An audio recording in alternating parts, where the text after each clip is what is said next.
Good evening, everyone, all over the world, and those that have joined us in Africa.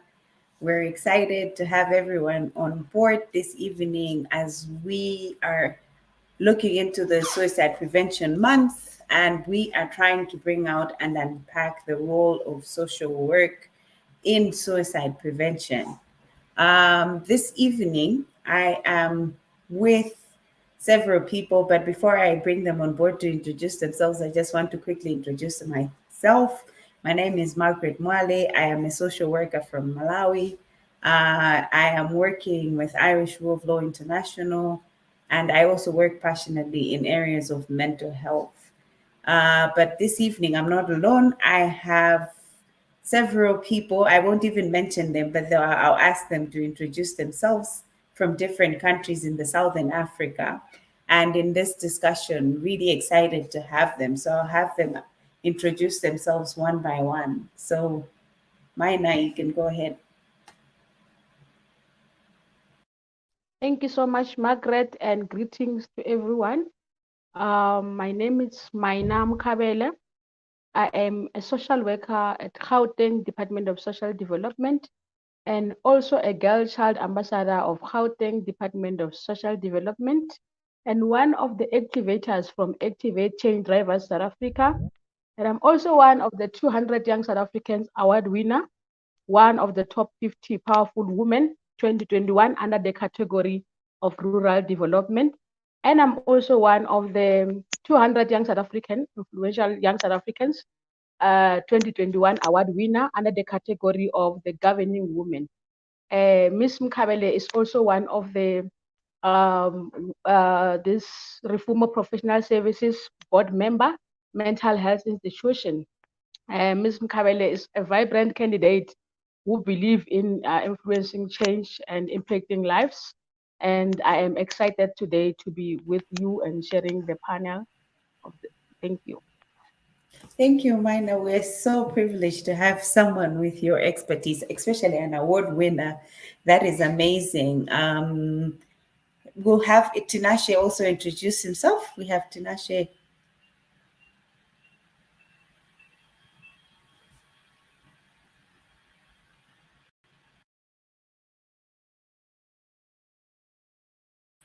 Tinashe, if you could unmute yourself. Good evening, colleagues. My name is Tinashe Victim Nondo, as I'm sure you have heard my name. I'm from Zimbabwe. I'm a community and humanitarian social worker. I specialize in gender-based violence, in mitigating gender-based violence and intimate partner violence, and also I'm an advocate for behavior change. My CV is not as big as my fellow colleagues who's an award-winning, but I'm a former president for National Association of Social Workers Student Chapter at the esteemed Zimbabwe Zekaguti University. And I'm also, I guess, our profession, we are all philanthropists, right? Okay, that's what sums up me. We can't all be award winners, Tinashe, but we're great. We value the work that you do and the great work that you do in gender-based violence and these intimate partner violence. So we still need you. We're all award winners in the little work that we do and the achievements that we do. Enoch also is there. If you can introduce yourself, Enoch.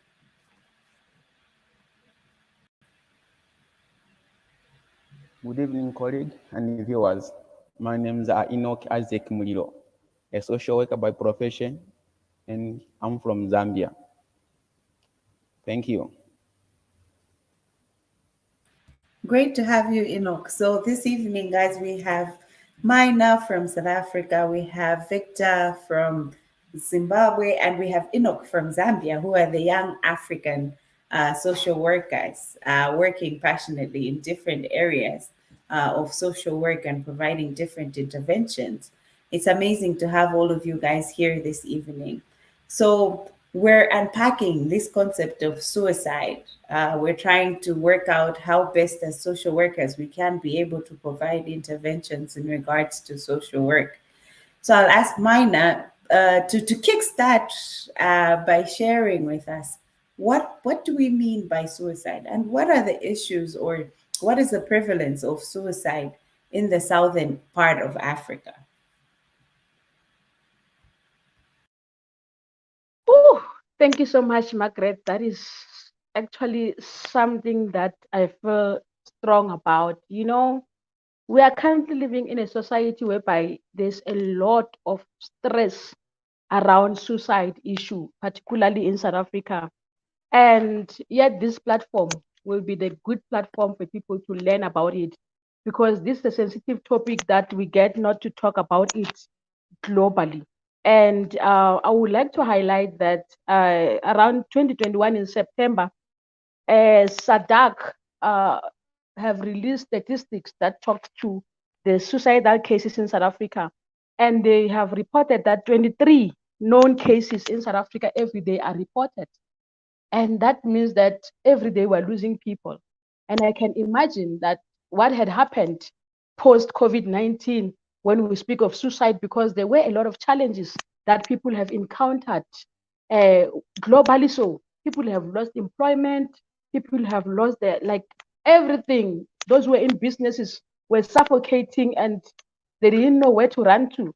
So there's a lot that might have caused people to actually lose their lives. And there's a lot that we have to allude today and actually talk about. And in South Africa, we are actually a community that is united, but when it comes to uh, social problems, we are not yet at the standard of the Western society. And we have to strive to get there, because at the moment there's a lot of mental health cases.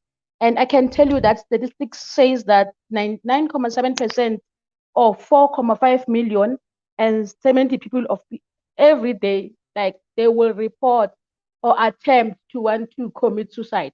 That means that there's a lot that will make us to commit suicide. But we need to take care of our mental health. And when you look at the structure of a South African system, we only have limited institutions that are actually addressing the issue of mental health. And that is one particular element that need to be addressed before we could speak much about suicide, because people who are committing suicide, their mental state will never be okay. We cannot say somebody who have killed themselves, they were okay in their mental health. How about thinking of the world in South Africa, whereby every institution, a school or a work environment have got a mental health institution? How about we think of having programs in schools? Because even young people today in South Africa are killing themselves. How about us as social workers? We try to make sure that we increase awareness in terms of mental health and empowering our young people and the people in South Africa to understand themselves so much that they don't come to the point of committing suicide. We understand that there are circumstances that might cause these people to be in a space of wanting to commit suicide. But what strikes this suicide? Today we have to discuss much into, like, what makes these people to want to commit suicide. But a lot of cases that get people reported speaks about a continuous stressful environment, somehow also poverty. South Africa is not a developed country. So we have got people who are still in poverty, people who are still unemployed, people who grow up with their qualification but never get to be employed.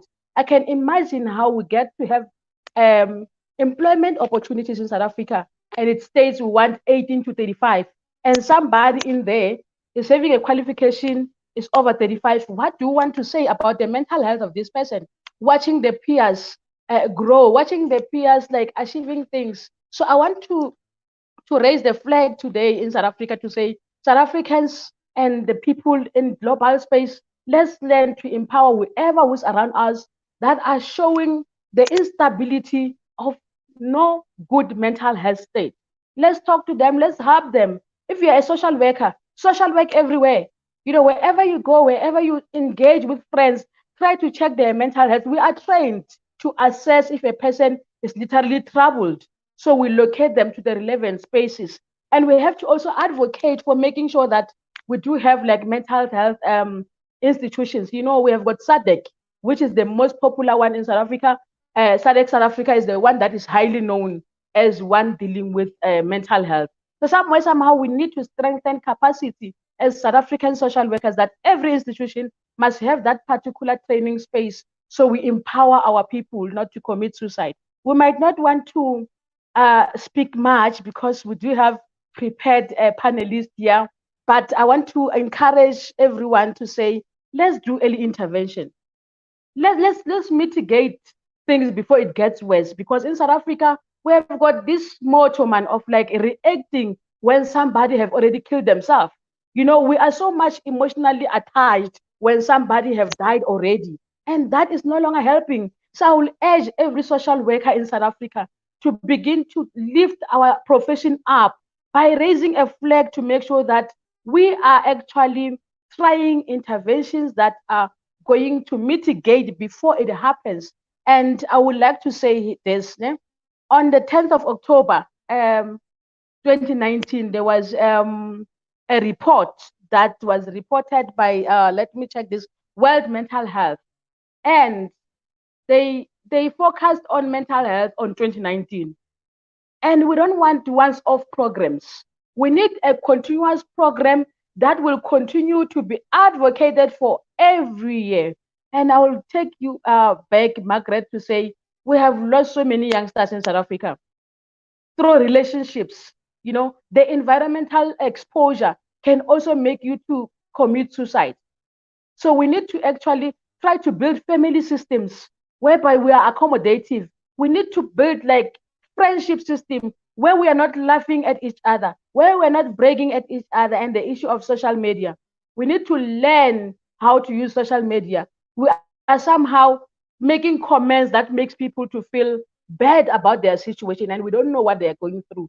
So I want to call out social workers out there to say, let's take suicide as not a sensitive issue, but something that we want to soldier on and work on it. And thank you, Margaret. I can just allow you to go through. I will remain on the panel just for other follow-up things.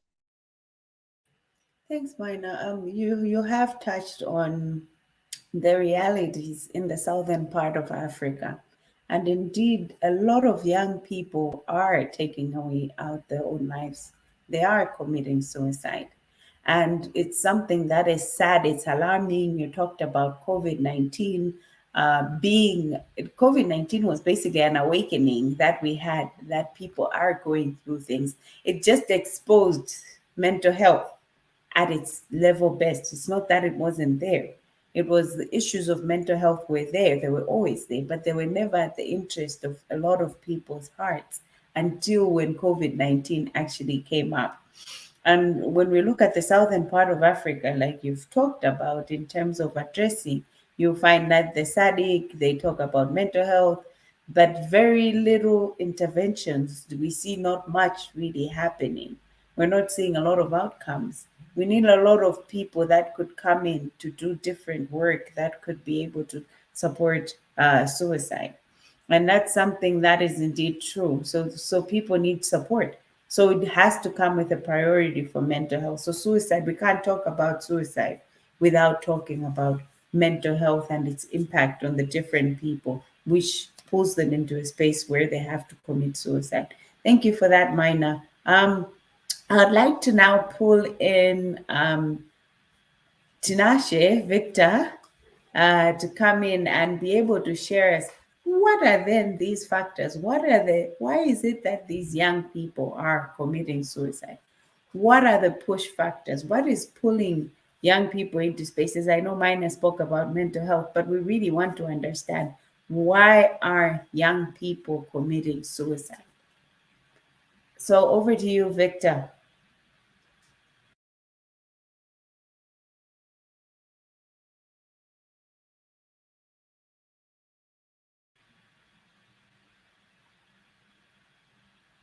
Victor, I hope you're there.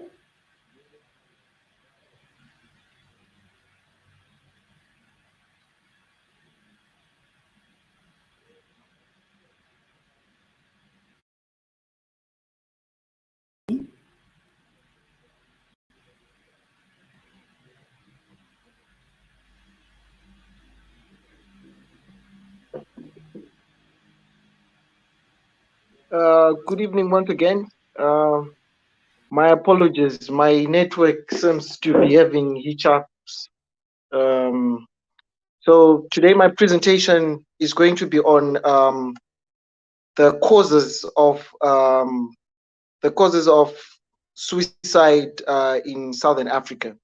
Well, the first thing is our culture. Some of our culture in the southern hemisphere, um, we as men we are taught that we have to pocket in our emotions. So you find that statistics will show you that a lot of men are committing suicide compared to women. We are taught not to. We are taught not to heal. For example, when I was growing up, I used to be taught that a man doesn't cry. Even if my mother dies today, I'm not expected to cry because I'm a man. If my wife dies today, I'm not expected to cry because I'm a man. So by pocketing and bracketing in our emotions, we build from inside and we don't have anywhere else to heal. So without anyone to talk to, the best solution people end up finding is committing suicide. So we have to, as young social workers, we have to initiate behavior change within our communities. And we are a very, very long way to go because we understand changing the mindset of people takes centuries or decades. So it is a very big task that we have to do in terms of our culture. And there is also those abusive cultures. For example, in some of our countries in the Southern Africa, where when you marry a wife, you are instructed that you have to beat her several times so that she knows who's the head of the house. So you'd find that some ladies, because they've been abused, and when they go to their aunts or their families, they tell them that's what husbands do. Go back there, and they don't have any safe haven to go to. The society and the society, the family, everyone is against them, and they're in an abusive situation. You find that they'll end up saying, eventually I'm going to die of STIs or abuse. They have no other way except killing themselves. So culture, our cultural practices have got to change. So it is up to you and it is up to me as young social workers to take this upon our shoulders. As my fellow colleague said, if we don't do something, we cannot wait to react when something has happened. We have to take action. And action begins with you, and action begins with me. If I don't take the step, no one else is going to take the step. I like Nelson Mandela when he said, "The journey of 1,000 miles begins with one step." And I'm sure most of my African men can relate. And it's not just about the culture; it's also about telling people um, to teaching people conflict management, how to resolve conflict, and do away with some of our abusive cultures.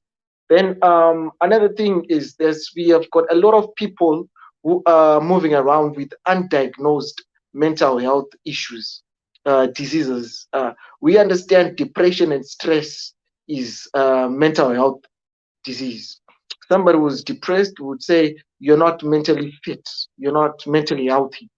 But knowing our communities as they are, stress is not something considered as a disease because we, particularly in Zimbabwe, you're experiencing hyperinflation.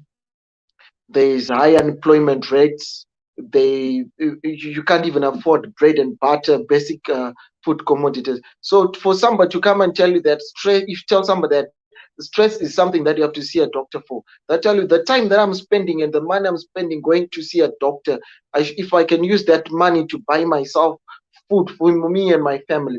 So we've got a lot of people who are moving around with a lot of mental issues, and they don't even realize it. And these are things that are not spoken about.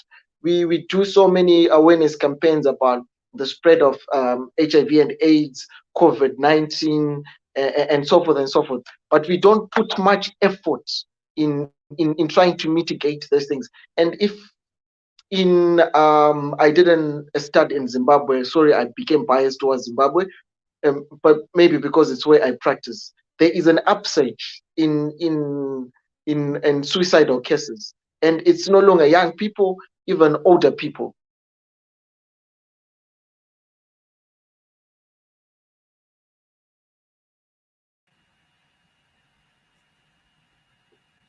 Victor, are you there?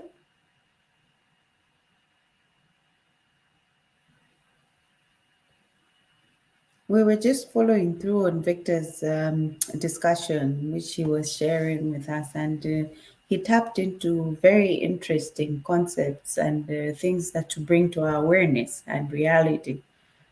Spoke about issues of culture, which is predominantly in the Southern Africa a culture, especially that goes against men who are the major who the majority of are the committers of suicide.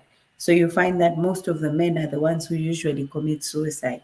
And you find culture being one of the driving forces because men are not allowed to cry, men are not allowed to express how they feel, they're not allowed to show sadness, it's regarded as weakness. So certain cultures that exist in the southern part of Africa, I think is common. It's something that a lot of people can relate to in the southern part of Africa, or maybe even globally, because the notion of men and the strength that they have, and so much pressure that's given onto them, and that draws them into those spaces.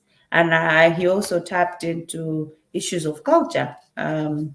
Sorry, and addressed mental health issues where people are moving around with a lot of and addressed mental health issues, depression, and so many other illnesses that they're struggling with.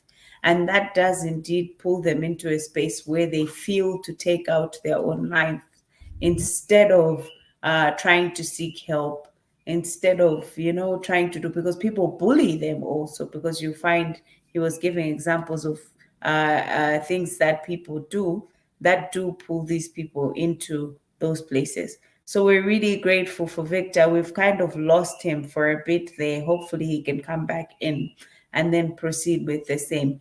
But we also have Enoch from Zambia, who would like to bring in the role of social work.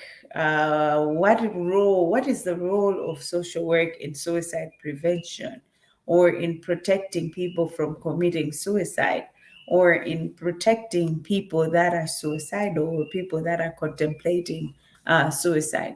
So over to you, Enoch.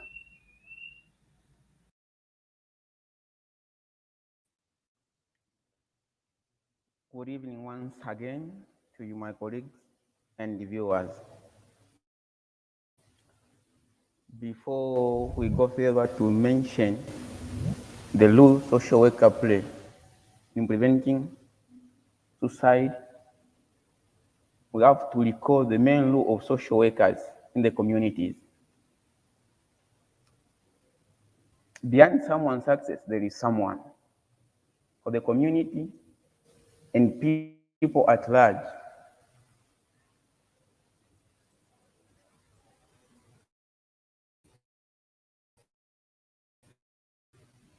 to improve a greater role. As social workers, we are there to identify individuals and groups in need of support. When we identify those who are in need, and then we connect them to the system where they can access those needs or what they lack. By doing that, we help relieve people's suffering, fight for social justice, and improve lives of people and the community at large. In society, as social workers, we play many roles. One of these roles we play is by understanding the risks of suicide. We identify the risk, understand the risk factors, and then develop effective approaches to prevent suicide. For example, we identify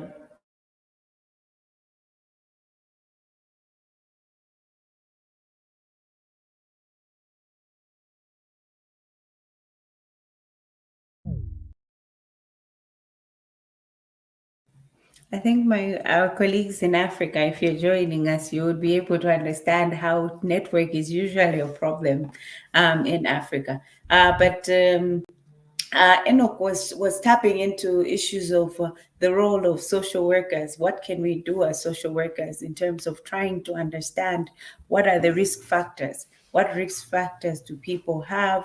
What can we do? Oh, we have Enoch back, so you can proceed, Enoch. we can give you back the floor.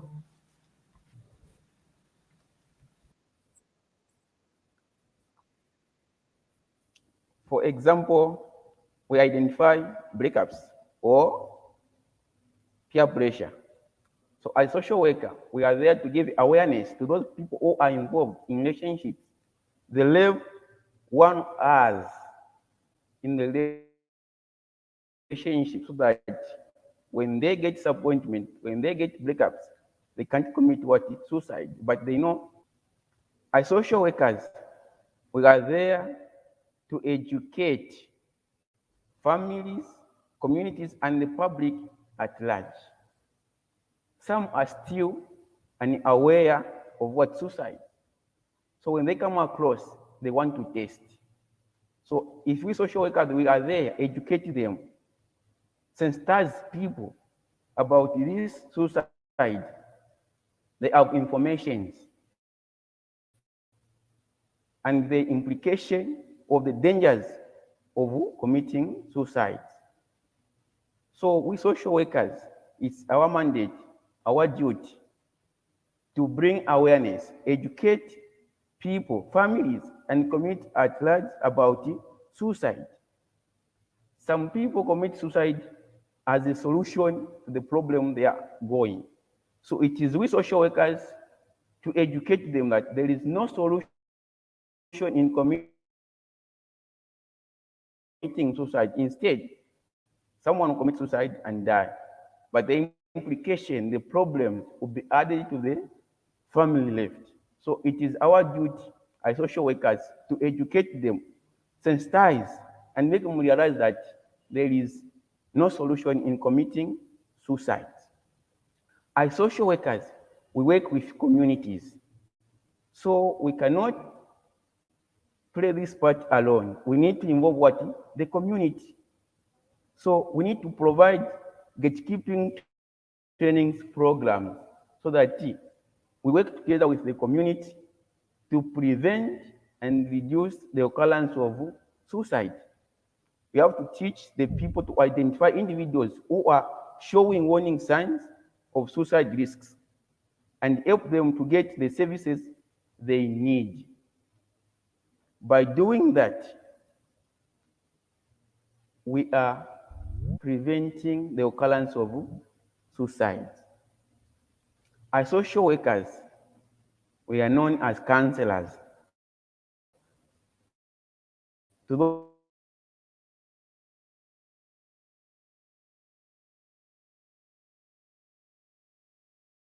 those people who are there to counsel them the problem they are facing, the problem at hand.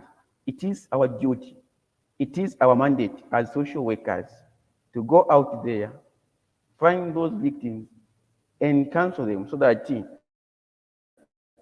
they find solutions. Because solutions to the problem are with the people, the one experiencing those problems. So it is up to us to make them realize and find solution to their problem than committing suicide. That's our mandate as social workers.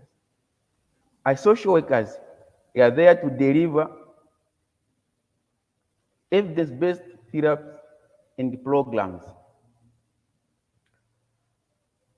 For example, there might be institution or organization offering services that people being affected or a victim of suicide can access.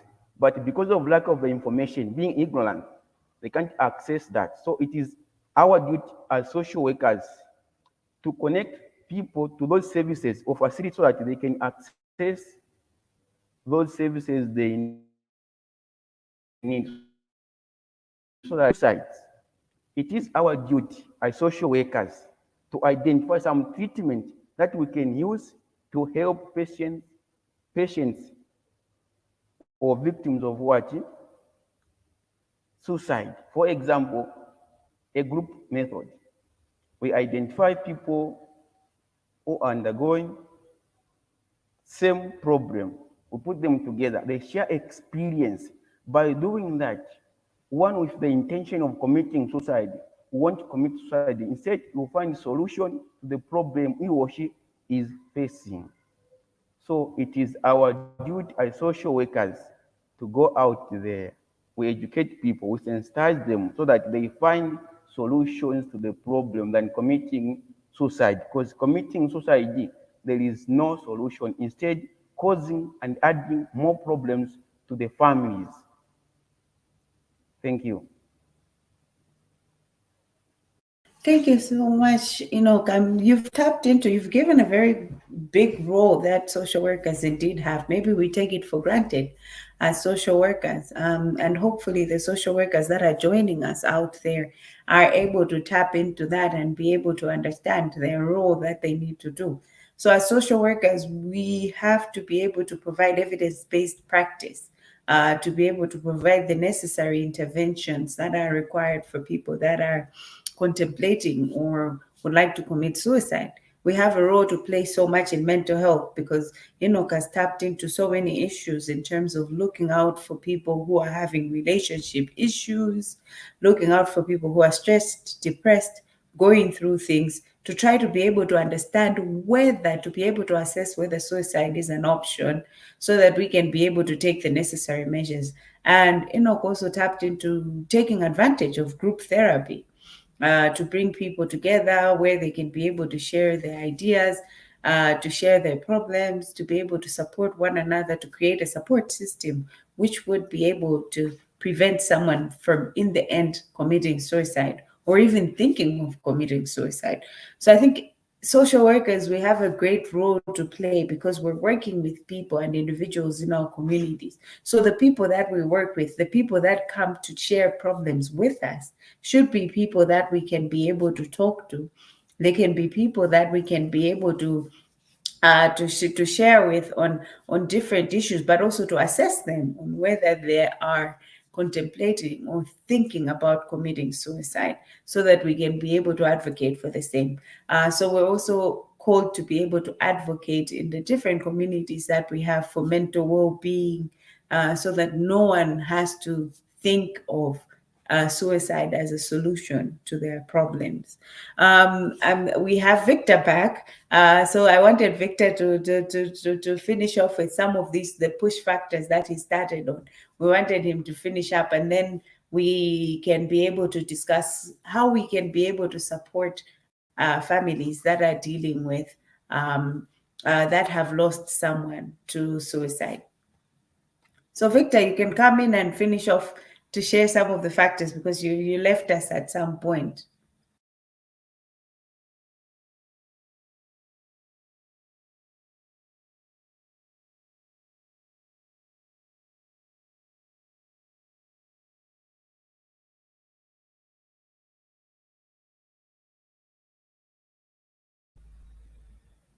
Okay, I think maybe Victor is a bit tied up or probably having network issues, but he was also talking about the role of spirituality and religion in that regard, in terms of um, why people also result into suicide because our religious environments are not conducive enough for us to get the help and support that we need.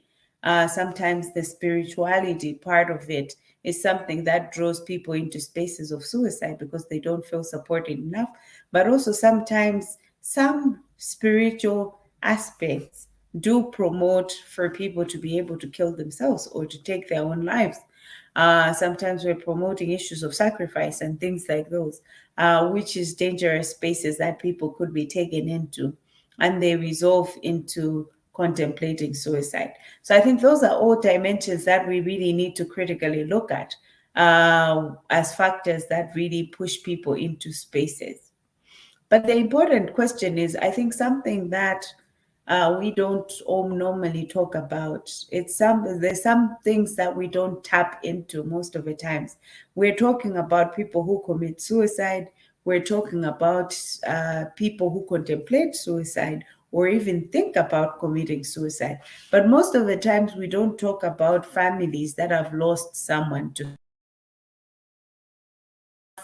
would like to reach out to provide the necessary support, to would like to call on everyone in the southern part of Africa or even beyond in the entire world to be able to reach out to someone or family, people who have lost their loved ones to suicide in this month. Let's reach out to them. Let's show them the love, the care, and the support that they need. Most of the times, you find families struggle a lot when someone has committed suicide because there's a lot of talk. People have a lot to say. People want to understand what happened, why it happened, and things like those, which are things that are not a good thing for the family members because no one understands why someone has committed suicide except the person who committed that suicide.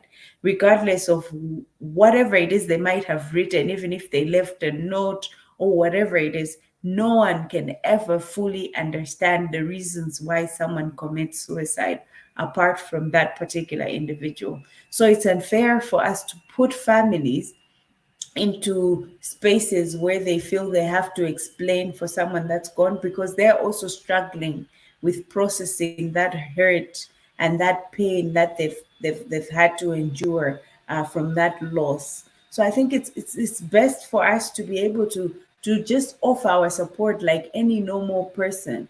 We should be able to support the loss like any normal person, not be curious so that we find something to talk about. Because usually when something happens in connection to suicide, we have a lot to talk about. There's a lot of bullying, there's a lot of talk on social media, which is hate speech. There's a lot of negative words that are said against that particular person, which I think could hurt so much their loved ones and their family members. So we need to be compassionate, we need to be empathetic, we need to be able to look out for those people. And I'm hoping that in this suicide prevention month, we can be able to reach out to different families that have lost their loved ones to suicide.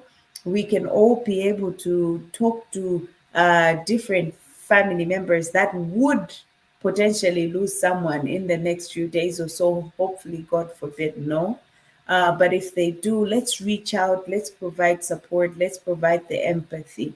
And I think also one of the important things that we see in the African continent, even if we look at in the context of like my place in Malawi, you notice that suicide is regarded as a criminal offense. So anyone who commits suicide has committed a crime, or someone who attempts suicide is considered to be a criminal.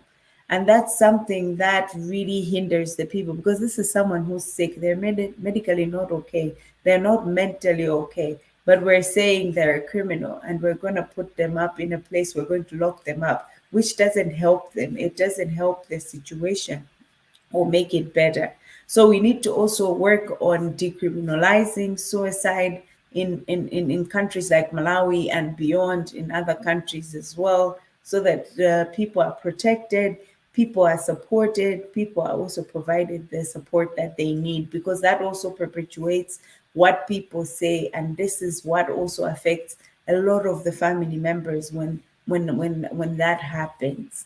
At this juncture, I would like to check if we have any questions on our YouTube page from our audience that have been joining us. We're really grateful. Unfortunately, we were not able to stream live on Facebook, on our Young African Social Workers Network page due to some technical issues, but we're grateful for those that have still managed, regardless of that, to be able to join us on the YouTube channel, the Social Work TV Africa YouTube channel.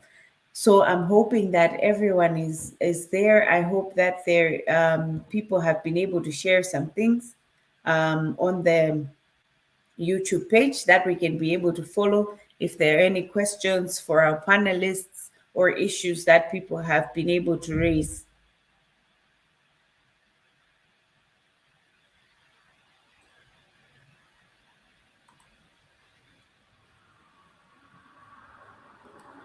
Thank you so much.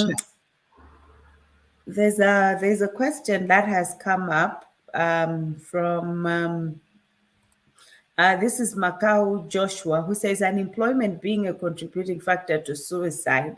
How can we address this social problem? Someone, I think maybe the one of the panelists will be able to say what question, who can address that question. The others are comments. So yeah, we have one question. This is a question that has come up. Unemployment being a contributing factor to suicide. How can we address this social problem? What do you social workers think that are joining us, young social workers here? Mina, we have Enoch there. Any one of you wants to address this? Mina is ready.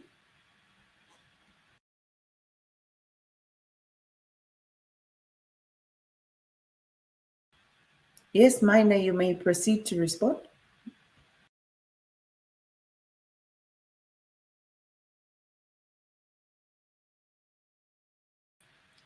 You're muted, Mina. All right. Thank you so much, Margaret, and thank you for our audience. I want to say unemployment is a crisis, particularly in South Africa. We are actually not able to fill this gap since 1994. And I think I would encourage everyone who's unemployed to try to become innovative into seeking employment and you're not getting any opportunity.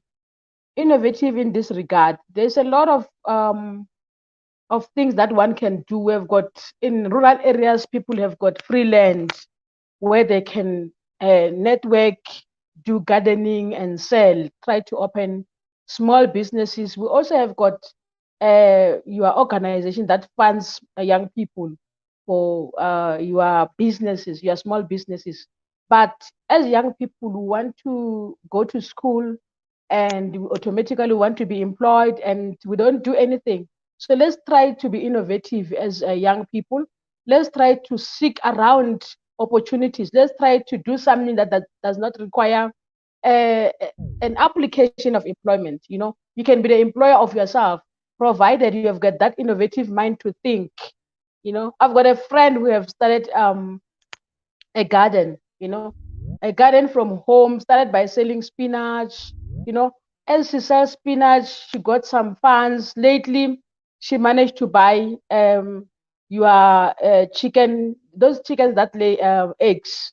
So she started by 3 or 4 chickens, but now she have been funded. She already have got a big land that is equals to like I don't know how many hectares, and she's now attracting donors and she have now employed people and she have been looking for employment waiting with a qualification.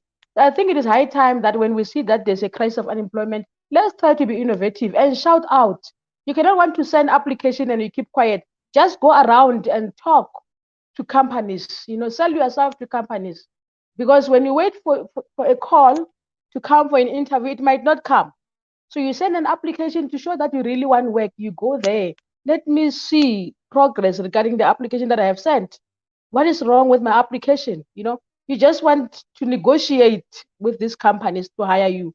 So let's learn to be innovative during this unemployment crisis. Because if you sit at home, wait for the call where you have applied, you might not get that call and you will be suffocating and you will be aging in that regard. And once you age, you see you no longer qualify for other opportunities. They will say 18 to 35, you know, and then now you want to cry ageism. So somehow we need to grow to be from those comfort zone, those principles that we have grown up knowing that when you go to school, you get a job. Thank you.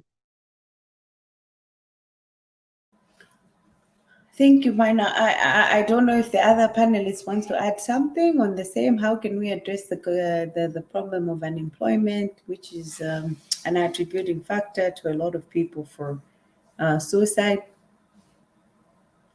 Anyone else wants to come in? Okay, we don't seem to have anyone else, but I also just wanted to add, Mina did tap onto issues of saying, we need to have people be able to be innovative enough to start initiatives, but also maybe come together also, because it's not a one-person thing. I think I learn a lot from Asian communities, business communities. You find that most of them will usually work together to do something.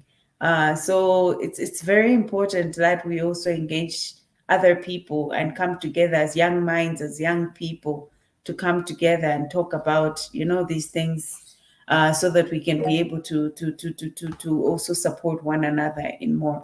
But I see Tinashe wanted to say something, and then we also have Mayaka, who's on the Social Work TV Africa, who also wants to share something. So we'll give Tinashe some time, and then Mayaka, you can come in after Tinashe.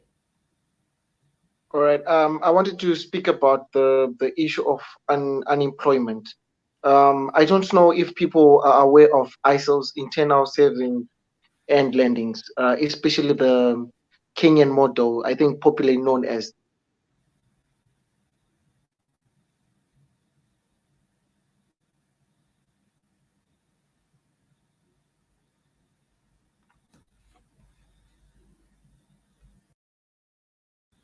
We seem to have lost Tinashe there, but he was trying to share a model from Kenya, hopefully something that we could benefit from. But there's another question that has also come up here. How can social workers effectively promote prevention of suicide in the community? How can social workers effectively promote the prevention of suicide in the community? Anyone who wants to take on that?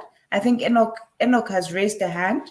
Maybe Enoch, you can say something on that. How can social workers effectively promote prevention of suicide in the community?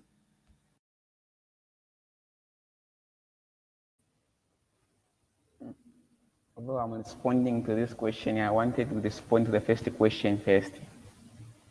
You can always respond to both. No problem, Enoch. Go ahead.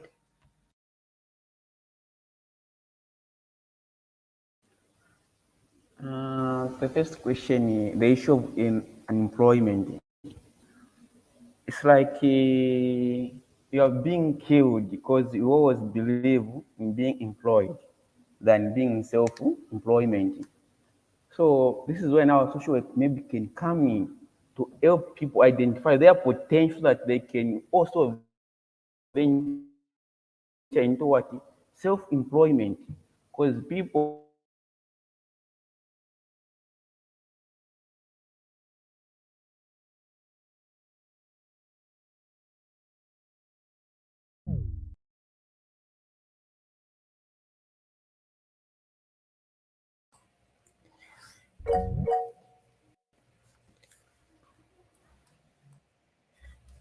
Okay, we've lost Enoch as well there. But so Mayaka, you wanted to also come in earlier. Sorry, I brought Enoch in before you, so you can proceed. Well, thank you so much, Margaret. And there's no problem considering that I'm only coming in to probably comment. Suicide cases from the panelists, we've learned that this is a high concern amongst our community members, and it is high, increasingly rising, particularly amongst the young people. And the case in scenario that I think it's Mina who shared that we men are more affected in this than women. So we should be able to find out why is it that men are more vulnerable to suicide than women. So these are some of the probably we need to do further studies, considering that we do not have clear studies in causes of suicide. I can share a very good example. Just recently, I think it is 2 days or 3 days ago, a student in a Kenyan community said that I want to go home because I want to go to meet my parents. Unfortunately, this young man never managed to get home. After, I think, a few hours, or about within 24 hours, the young man was found hanging himself. So he had committed suicide without any note. So it is very unclear. We don't know what really happened. These are the cases that we need to identify. What is it that is lacking in the community? What is it that the community members need to do? And we as social workers, we work with the community members. How best can we intervene and prevent this before it gets to us? In Kenyan case, again, unfortunately, I will be sharing Kenyan case because I'm from Kenya. We have had police officers. So these are people who are employed. But it has been noted that because of the workload and because of other internal issues, some of them end up committing suicide, either by shooting themselves or in whichever means. So even those who are employed still end up committing suicide. And the other factor, or the main factor there is still remaining, that the people who are doing this are mostly men. So there is a concern in the community that is affecting particularly men. We are not saying that women do not commit suicide, but the number of women versus men who are committing suicide is higher. And there are various reasons that end up probably contributing to this. And I think Tinashe shared this, that in our African culture, which we need to now look at how to encourage men to speak up. Men always hold their issues within themselves. And of course, obviously, when the mind is unable to hold the much you've been holding for long, it will explode. And once it explodes, the only solution that comes will be probably to commit suicide, if that is what you've been thinking or contemplating about. And also, we need to inculcate a positive mind within our culture. So there is some ways that we should be able to look into changing the way our values, our norms, in terms of how we interact as young people, as Africans, and as all people in the globe generally, for better well-being and sustainable of the community. We need everyone to live a healthy life. And this is where now social work comes, where we, considering that we work with people, we live with these people, and we are in the community, and we ourselves are part of the community.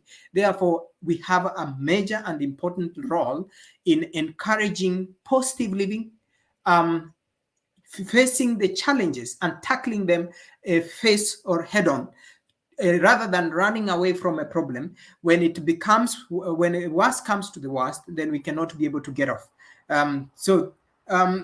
Generally, social workers, I'm challenging ourselves that we need to find out a solution. And the best way to do this is we need to invest in studying the causes, the reasons, and all this, and the best possible ways of approaching these, so that we can be able to have a better life and a better community. Actually, why we are discussing prevention, it's because when we invest in prevention, then we will be able to have a better community, rather than waiting to resolve the problem when it is unable or untenable. It's better to prevent or to invest in early stages, and that way we will have less investment. However, if we delay and invest later, we are going to invest a lot of resources trying to cure, rather than if we can be able to prevent before it is too late. Thank you, Madam Margaret, the moderator. Thank you. Very, very insightful there. You've talked into a lot of things. I also just wanted to echo some of what you said in terms of how males.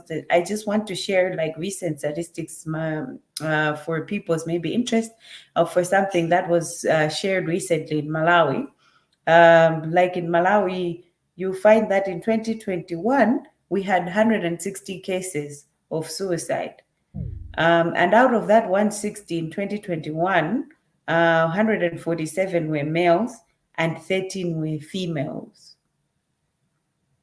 But then when we come to recently, what has happened in 2022 from January up to, we haven't even ended the year, we have already 208 people who have committed suicide. And 168 of them are male and 40 of them are females. So this shows to also echo what you were sharing, Mayaka, in regards to how males are more are committed more are the ones that are committing suicide, and we really need to understand this. We had this conversation also recently on Suicide Prevention Week, and men were actually coming out to share issues of how they feel left behind, because a lot of interventions that are coming up are towards the girl child or towards women. They also feel that the notion of women empowerment has been wrongly preached, and then women feel like being empowered means to disrespect a man. But that disrespect also needs to be discussed so we can also be able to understand, because that sometimes what it means is to abuse men. So we need to get rid of the notion of disrespecting, but maybe using it as an abuse. So maybe the empowering that women have, they're trying to act like men, the old men. So they're avoiding men abusing them, but then now they are becoming abusers themselves.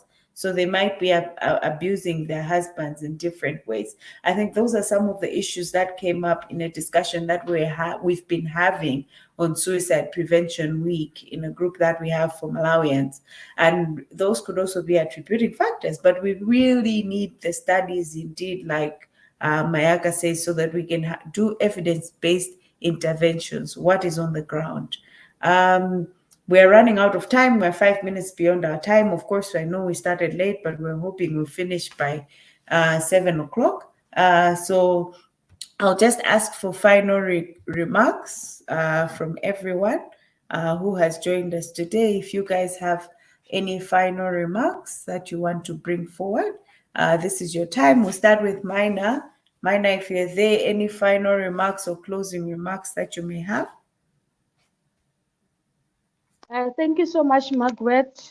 My final remarks will be looking at the presenters and the questions. I can clearly tell that we cannot run away from the fact that currently we are standing at a space whereby we are actually doing a rescue when suicide have happened as social workers.